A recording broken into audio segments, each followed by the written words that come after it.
గొడ్డలి పార్టీగా మారిన వైసీపీ టీడీపీ నేతల విమర్శలు. నంద్యాల జిల్లా టీడీపీ కార్యాలయంలో నిర్వహించిన మీడియా సమావేశంలో రాష్ట్ర మంత్రులు బీసీ జనార్దన్ రెడ్డి, ఎన్ఎండి ఫరూక్ మరియు జిల్లా అధ్యక్షురాలు గౌరు చరితారెడ్డి వైఎస్ఆర్ కాంగ్రెస్ పార్టీపై తీవ్ర విమర్శలు చేశారు. వైసీపీ ముమ్మాటికి గొడ్డలి పార్టీగా మారిందని ఆరోపించారు. వైసీపీ పాలనలో రాష్ట్రంలో అరాచకాలు, రాజకీయ హత్యలు పెరిగాయని పేర్కొన్న నేతలు ప్రజలే గత ఎన్నికల్లో గట్టి తీర్పు ఇచ్చారని అన్నారు. సీఎం చంద్రబాబు నాయుడు రాష్ట్ర అభివృద్ధికి కృషి చేస్తుంటే జగన్ పెట్టుబడులను భయపెడుతున్నారని విమర్శించారు. గౌరు చరితారెడ్డి మాట్లాడుతూ జగన్ కుటుంబ రాజకీయాల వల్లే రాయలసీమలో ఫ్యాక్షన్ సంస్కృతి పెరిగిందని ఆరోపించారు. అలాగే రాష్ట్ర వ్యాప్తంగా మహానాడు కార్యక్రమాలు ఘనంగా నిర్వహిస్తున్నట్లు తెలిపారు.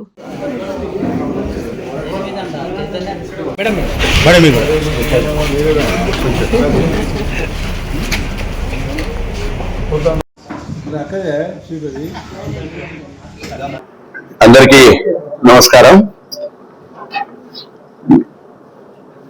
పులివెందుల శాసనసభ్యుడు 4 రోజుల క్రితము పత్రికా సమావేశం పెట్టి మీడియా మిత్రులతో అందరితో కూడా కొన్ని నీతి వాక్యాలు చేయడం జరిగింది. అదేవిధంగా కొన్ని హితబోధనలు కూడా చేయడం జరిగింది.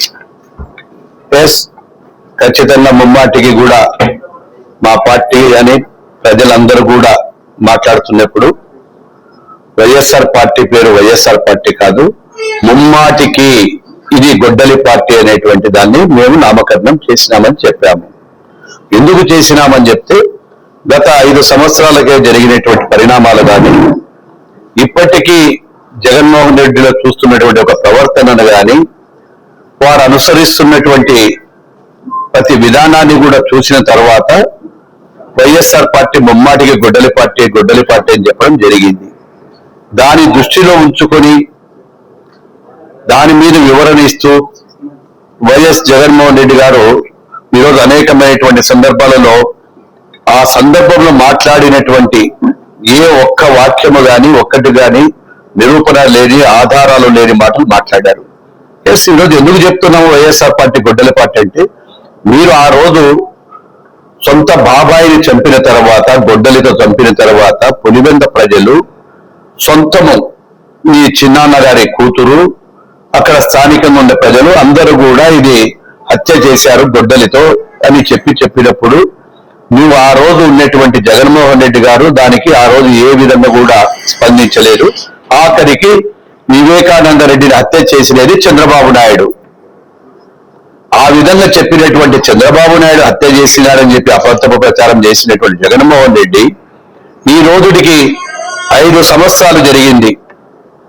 5 సంవత్సరాలు అతని పరిపాలనలో ఒక్క రోజున తన బాబాయిని చంపిన వ్యక్తుల మీద కానీ, వేరే వారి మీద కానీ ఏ రోజైనా చర్యలు తీసుకోవడం కానీ ఎప్పుడైనా మాట్లాడావా? ఆఖరికి అంతకుముందు సిబిఐ విచారణ కోరినటువంటి జగన్మోహన్ రెడ్డి తన ప్రభుత్వం వస్తానే అవసరము లేదని చెప్పి చెప్తాడు. సిబిఐ అధికారులు ఉంటే, సిబిఐ అధికారులోనే ఇంతవరకు దేశ చరిత్రలు ఎవరు కేసు పెట్టకపోతే అక్కడ ఉండేటువంటి విచారణ చేస్తున్నటువంటి ఎస్పీని కూడా బెదిరించినటువంటి నీచ చరిత్ర కలిగినటువంటి మీరు ఈ జగన్మోహన్ రెడ్డికి సంబంధించిన వ్యక్తులు ఆ రోజు చేసినారు. మీరు కూడా ఈ రోజు చంద్రబాబు నాయుడు గురించి మాట్లాడుతూ ఉన్నారు. వివేకానంద చిన్న పిల్లవాడికి కూడా తెలుసు ఎవరు చంపించారంటే గొడ్డలితో జగన్మోహన్ రెడ్డి పిల్లలు వాళ్ళ యొక్క బంధువులే చంపించినారనేది కూడా అందరూ కూడా చెప్తా ఉన్నాము. అదేవిధంగా ఈ రోజు తెలుగుదేశం పార్టీ మీద నిందలేస్తా ఉన్నారు. నేను ఈరోజు వైఎస్ఆర్ పార్టీ జగన్మోహన్ రెడ్డి గారికి ఛాలెంజ్ చేస్తా ఉన్నా. మీరు అధికారంలో ఉన్నప్పుడు 5 సంవత్సరాల కాలంలో కానీ 5 సంవత్సరాల కాలంలో మీరు ఎన్ని గ్రామాలలో ఎన్ని హత్యలు జరిగినాయి, ఎంతమంది కాళ్ళు చేతులు ఎరగొట్టారు, అదేవిధంగా తెలుగుదేశం పార్టీకి సంబంధించిన వ్యక్తుల మీద ఏ సంబంధము లేని వ్యక్తులు ఏ చిన్న దాంట్లో కూడా ఏదో చిన్న న్యూసెన్స్ కేసులు జరిగితే న్యూసెన్స్ కేసులు హత్యా ప్రయత్నం కింద, అటెంప్ట్ మర్డర్ కింద కేసులు పెట్టింది మీరు కాదా అని అడుగుతా ఉన్నారు. అదేవిధంగా ఈ రోజు రికార్డు చూద్దాము. గత తెలుగుదేశం ప్రభుత్వంలో ఎన్ని రికార్డులలో అటెంప్ట్ మర్డర్ కేసులు ఎక్కడ జరిగినాయి, ఈ 2 సంవత్సరాల తర్వాత ఏం జరిగాయి, మీరు గతంలో 5 సంవత్సరాలు చేసిన హత్యలేంటి, అదేవిధంగా పెట్టినటువంటి ఎస్సీ ఎస్టీ కేసులను పెట్టారు, రౌడీ సీట్లను ఎంతమంది పేర్లు పెట్టారో ఒక్కసారి రికార్డు చూద్దాం, తెలుస్తుంది. అంటే ఏ ప్రభుత్వ పనితీరు ఏ విధంగా ఉందనో ప్రజలకు తెలుసు. నిన్ను ఒకటే గుర్తు పెట్టుకోవాలి, జగన్మోహన్ రెడ్డి గారు ఇన్ని సామెతలు చెప్తా ఉన్నావు.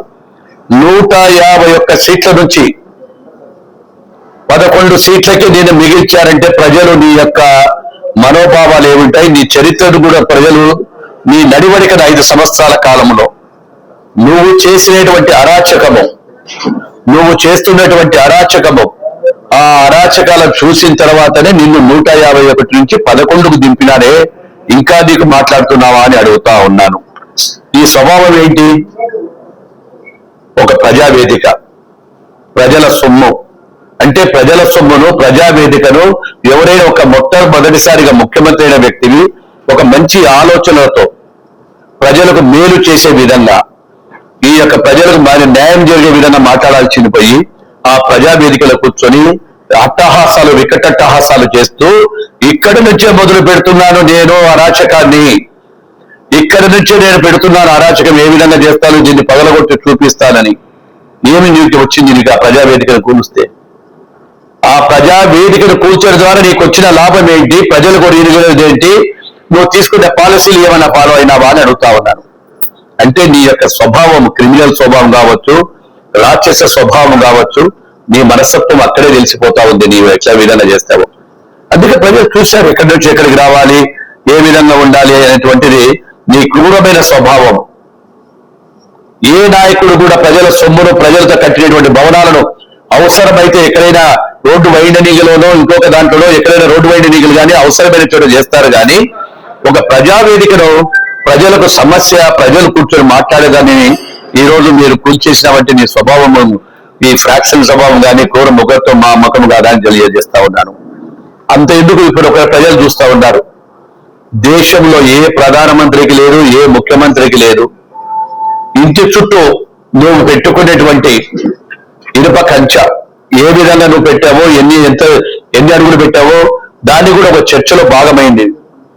ఏ ప్రభుత్వ అధినేతలు కూడా లేదు, ముఖ్యమంత్రి గారికి కూడా లేదు, ఇది గతంలో ఏ ఇండియాలో ప్రధానమంత్రికి సైతం లేదు, రాష్ట్రపతికి కూడా లేదు.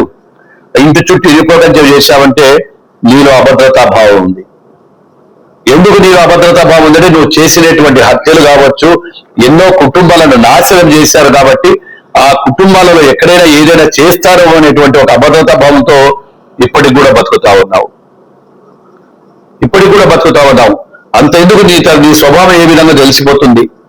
నువ్వు క్యాన్వాయ్ పోతుంటే నీ కారు కింద ఒక మనిషి, నీ అనుచరుడు, నీ పార్టీకి సంబంధించిన వాడు పడితే టైర్ల కింద నలిగిపోతే ఆ మనిషిని తీసుకుని ఇసిరి పక్కకు పడేసిపోయినటువంటి స్వభావం కాదా మీది, మీ కార్యకర్తలది?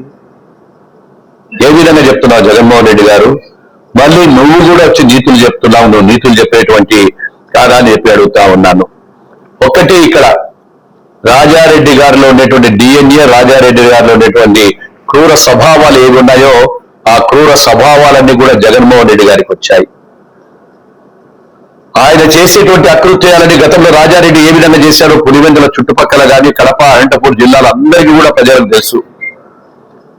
అక్కడ ఉండేటువంటి ప్రశాంతమైన జీవితాలలో చిచ్చులు పెట్టాడు, ఫ్యాక్షన్ రెచ్చగొట్టారు. ఇప్పటికీ నువ్వు మాట్లాడుతున్నావు, ఏ విధంగా మాట్లాడుతున్నావు? బెదిరించే దూరంలోనే మాట్లాడుతూ ఉన్నావు. నీ తండ్రి నీ యొక్క రాజారెడ్డి స్వభావాలను పుచ్చుకునేటువంటి నాయకుడివి నువ్వు. ఇప్పటికీ కూడా నువ్వు మాజీ ముఖ్యమంత్రి అయినావు, అయిన తర్వాత కూడా ఏమంటున్నావు?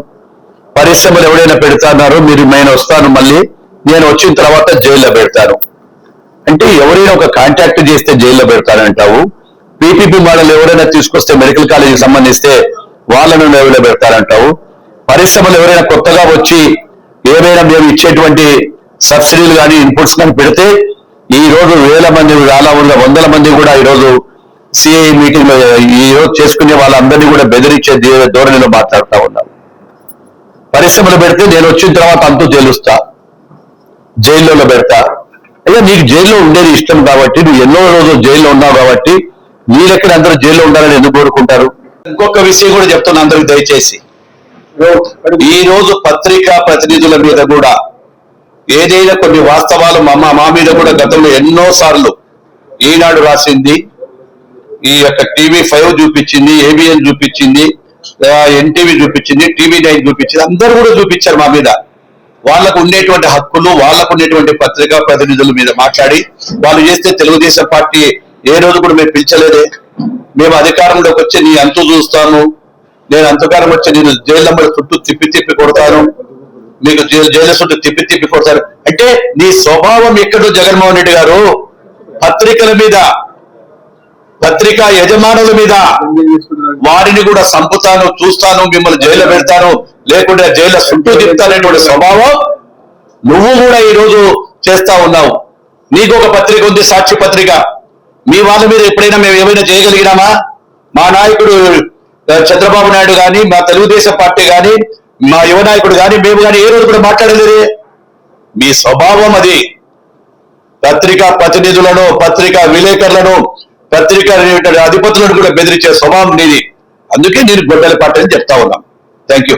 నమస్కారం. గొడ్డలి పార్టీ అధ్యక్షుడు మెరుపుతీగలాగా 2 నెలలకోసారో 3 నెలలకోసారో మీడియా ముందుకు రావడం జరుగుతూ ఉంది. వచ్చి కూటమి ప్రభుత్వం చేసే అభివృద్ధిని చూసి ఓర్చుకోలేక ఒకవైపు అభివృద్ధి, మరొక వైపు సంక్షేమంతో రాష్ట్రము దూసుకెళ్తా ఉంది. ఇటువంటి పరిస్థితుల్లో ఆయన ఏదో ఒకటి వచ్చి మాట్లాడడం జరుగుతూ ఉంది. గతంలో చూసాం, ఒక ప్రెస్ మీట్ పెట్టి పీపీపీ విధానంతో మెడికల్ కాలేజీలను అనుసంధానం చేస్తుంటే దానిపైన కోర్టుకి వెళ్ళడం జరిగింది. సరైన పాలసీ పద్ధతి కరెక్ట్ గానే ఉంది, ఇది చేసుకోవచ్చు అని ఇవ్వడం జరిగింది. అయినా కానీ ఎవరు టెండర్ వేస్తే వాళ్ళ అంతు చూస్తాము, వాళ్ళని చంపుతాము, మా ప్రభుత్వం వచ్చిన తర్వాత మిమ్మల్ని జైల్లో పెడతాము అని చెప్పడం జరుగుతూ ఉంది.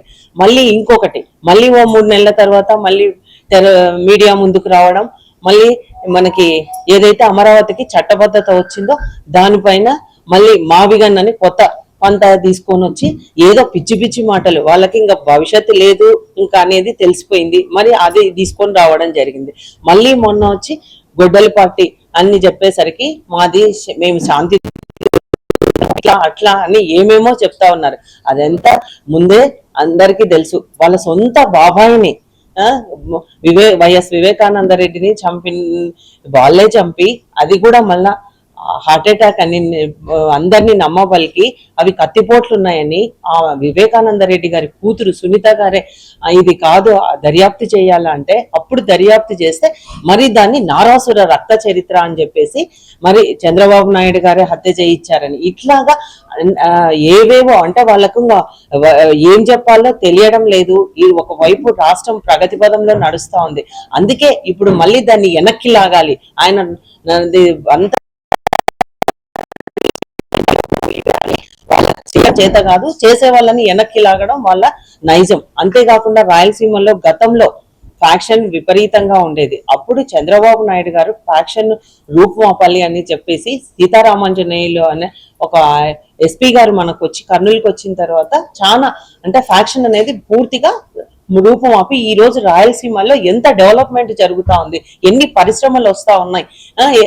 మనకందరికీ తెలిసిందే, ఇక్కడ మన పాణ్యం నియోజకవర్గంలోనే ఓర్వకల్లి ఇండస్ట్రియల్ హబ్ అయ్యి ఈ రోజు ఎన్నో పరిశ్రమలు వస్తా ఉన్నాయి. ఎంఎస్ఎంఈ ద్వారా ఎంతో మందికి ఉపాధి కలుగుతా ఉంది. చదువుకున్న యువతీ యువకులకు నెక్స్ట్ 2 ఏళ్లలో ఎంతో మంది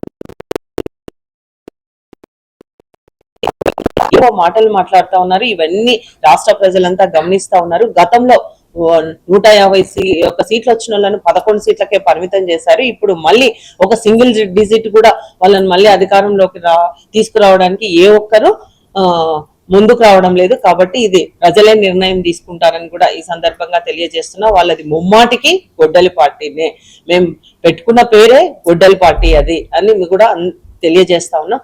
అంతేకాకుండా మన తెలుగుదేశం పార్టీ ఎంతో ప్రతిష్టాత్మకంగా ప్రతి సంవత్సరము 27, 28, 29 3 రోజులుగా మహానాడు జరపడం కారణంగా మనకి ఇది పొదుపు చేయాలన్న సంకల్పంతో మా అధ్యక్షులు తెలుగుదేశం పార్టీ జాతీయ అధ్యక్షులు నారా చంద్రబాబు నాయుడు గారు ఒక చారిత్రాత్మకమైన నిర్ణయం తీసుకోవడం జరిగింది. ఈసారి జరగబోయే మహానాడును వర్చువల్ గా చేయాలని చెప్పేసి రాష్ట్ర వ్యాప్తంగా 1875 క్లస్టర్లు ఉన్నాయి. ప్రతి క్లస్టర్ లో ఈ కార్యక్రమము జరుగుతుంది. ఏదైతే సెంట్రల్ ఆఫీస్ లో ఏర్పాటు చేసి అక్కడ అంత ముఖ్యమంత్రి వారి నారా చంద్రబాబు నాయుడు గారు, అలాగే మన working committee president Nara Lokesh గారు, అలాగే పొలిట్ బ్యూరో మెంబర్స్ విధంగా ఈ కార్యక్రమము ఏర్పాటు చేసుకోవడం జరిగింది ఎల్ఈడి విధానం ద్వారా.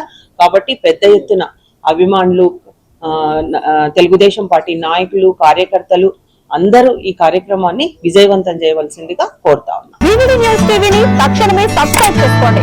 నోటిఫికేషన్ కోసం బెల్ ఐకాన్ క్లిక్ చేయండి. మరిన్ని అప్డేట్స్ కోసం ప్రతి ఒక్క కుటుంబానికి ఉచిత ప్రకటనలు వచ్చే విధంగా మీకోసం మీ ముందుకు వివిడి న్యూస్ టీవీని ఏపీ 5 నందు 99వ ఛానల్ మరియు యూట్యూబ్ నందు వీక్షించెదరు.